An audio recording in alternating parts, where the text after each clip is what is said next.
Fala pessoal, tudo certo? Vamos dar início hoje à nossa introdução ao direito do trabalho, continuação do nosso curso. Na aula anterior a gente estava tratando sobre a proteção do direito da mulher, a gente tem as tutelas específicas ali para a proteção do trabalho da mulher. A gente olhou já estudou sobre as garantias constitucionais, as regras para a jornada do trabalho da mulher e as alterações que tiveram com a reforma trabalhista de 2017.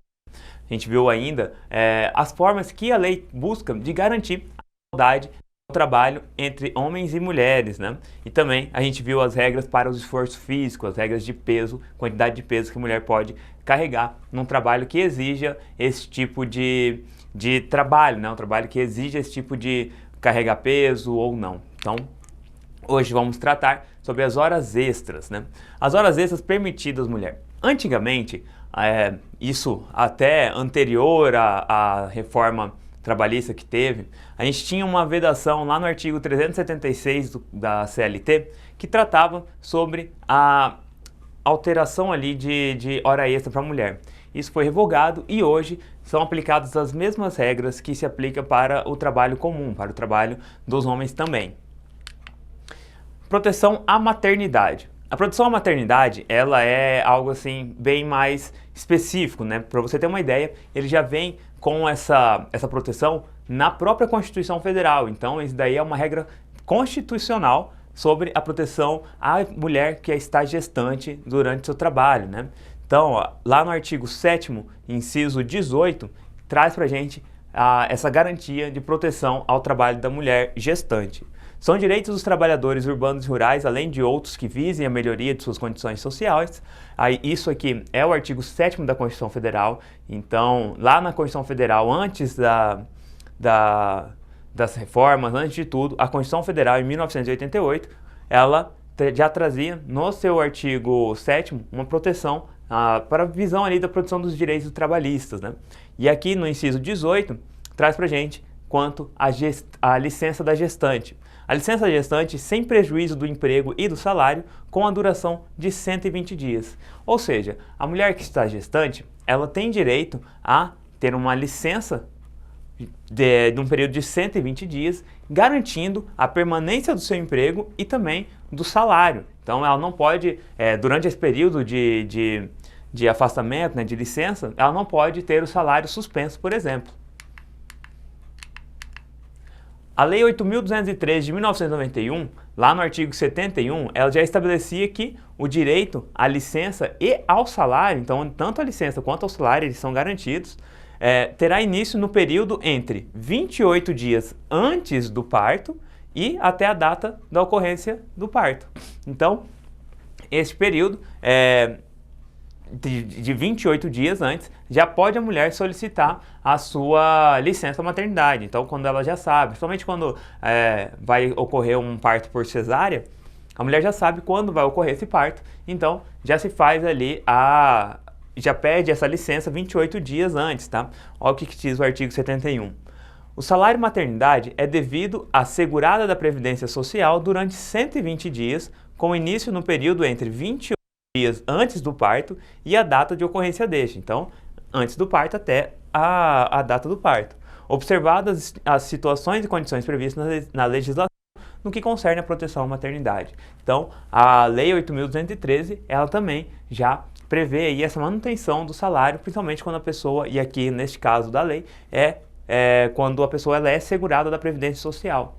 Então, todo trabalhador registrado, ele tem essa seguridade da Previdência Social. E aí ela vai ter acesso a essa licença maternidade de 120 dias, tá?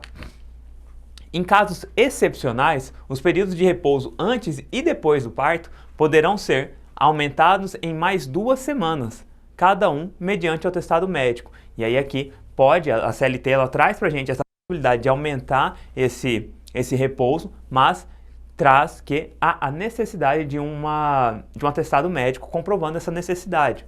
Artigo 392. A empregada gestante tem direito à licença maternidade de 120 dias, sem prejuízo do emprego e do salário. Então, você vê que o artigo 392 ele é quase uma cópia lá do inciso 18 do artigo 7º da Constituição Federal, trazendo aí o prazo de 120 dias pela licença e sem prejuízo de emprego e salário. Então, manutenção aí do emprego e do salário. O parágrafo 2º, ele traz essa possibilidade de aumentar até 2 semanas desse repouso. Ó. Os períodos de repouso antes e depois do parto poderão ser aumentados 2 semanas. Então, se a mulher ela precisa sair 2 semanas antes desses 28 dias, às vezes, por uma necessidade médica, né? Às vezes tem um parto que pode ser de risco, ela precisa de um acompanhamento muito mais específico, e aí, nesse caso, se dá esse direito de 2 semanas, mas se apresentar um atestado médico para isso. E nos casos de aborto não criminoso, comprovado também por atestado médico, a mulher ela terá um repouso remunerado de 2 semanas, ficando-lhes assegurando o direito de retornar à função que ocupava antes do seu afastamento. Então, quando ocorre ali um aborto, né, a mulher, infelizmente, ela estava esperando o filho e perdeu o filho por um aborto espontâneo, né, um aborto não criminoso. Esse aborto, essa mulher que teve esse aborto, ela terá o direito de ficar 2 semanas em repouso, se recuperando, descansando, antes de voltar ao trabalho.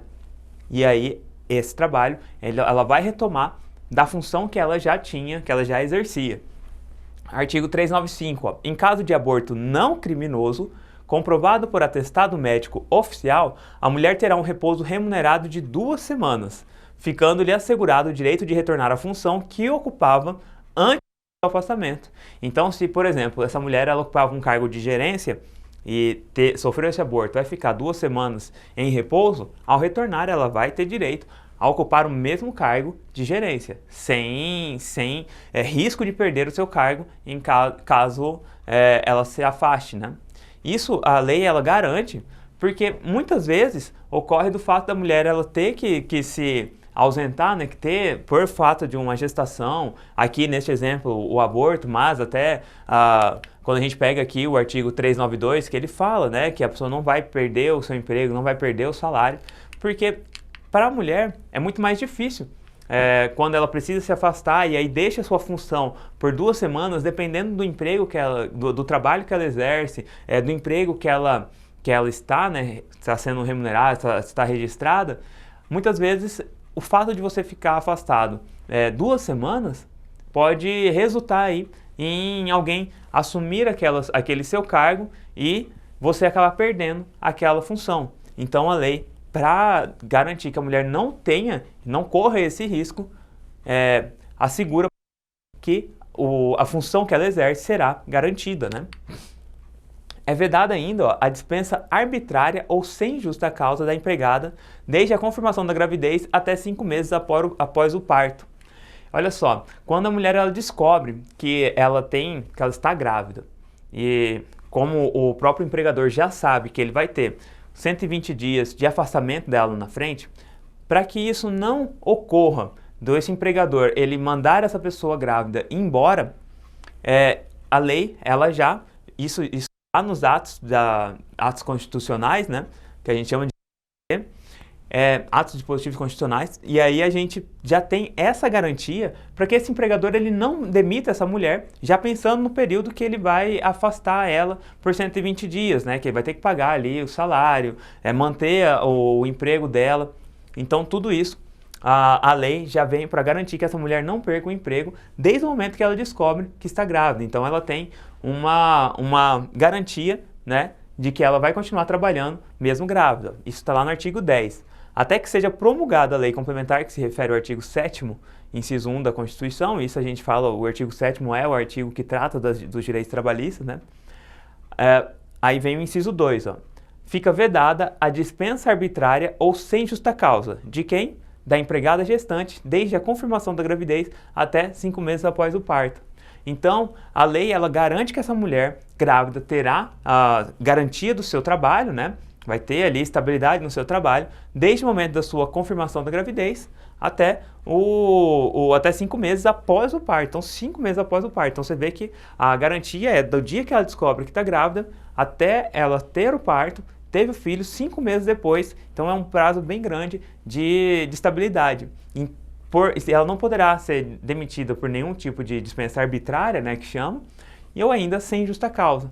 Mas os casos de justa causa tem que tomar muito cuidado, para essa gestante ela não cometer nenhum ato que possa causar uma justa causa, e aí por justa causa poderá o empregador demiti-la, né? Mas aqui no caso, sem justa causa, ela tem essa estabilidade garantida por lei. E aí, a gente fica agora naquela dúvida de, havendo essa dispensa, né? Quem que paga esse salário maternidade que a gente chama, esse período de descanso, né? De recuperação que essa mulher vai ter, essa licença maternidade? Quem que paga? Quando a mulher tem a carteira assinada, a empresa ela paga o salário integral e depois tem um repasse feito pelo INSS. Então a empresa vai pagar e o INSS depois vai fazer um repasse, tá? Se a empresa que concede ampliação de 2 meses da licença, então às vezes a empresa ela necessita, essa gestante necessita de 2 meses mais dessa licença, o empregador ele vai pagar a totalidade desses salários e depois vai ser descontado o valor inteiro no imposto de renda. E para as mulheres autônomas ou que exercem um trabalho doméstico também, a trabalhadora doméstica também, ela tem esse pedido de licença, deve ser feito lá na Previdência, né? Porque ela está pagando uma Previdência Social. Então, se ela é autônoma, ela faz o pagamento da Previdência e ainda, quando ela é uma trabalhadora doméstica, ela também faz esse pedido na Previdência. E aí essa Previdência, a Previdência, né? Ela vai se encarregar dos pagamentos. Mas quem possui mais de um vínculo empregatício, isso daí é uma grande dica, porque a pessoa que ela tem 2 empregos, então a mulher ela ela trabalha de manhã num emprego e trabalha à tarde em outros 2 com carteira registrada. O salário maternidade ele vai ser relativo aos 2 empregos. Então o salário ele acaba acumulando, não se desconta de uma empresa só, ou faz as 2 pagam um salário só. Não, a empresa ela vai garantir tanto o salário quanto o emprego dessa mulher por este período, ainda que ela trabalhe em 2 funções, em 2 empregos diferentes, em 2 empresas diferentes. E o período de amamentação dessa mulher? Quando ela já teve o filho e ela está amamentando. A mulher ela terá direito a 2 intervalos de meia hora a cada um para a amamentação dos filhos. Então a mulher ela tem esse direito de meia hora de amamentação até os 6 meses de idade dessa criança. Isso a gente vê lá no artigo 396, ó. Para amamentar seu filho, inclusive se advindo de adoção.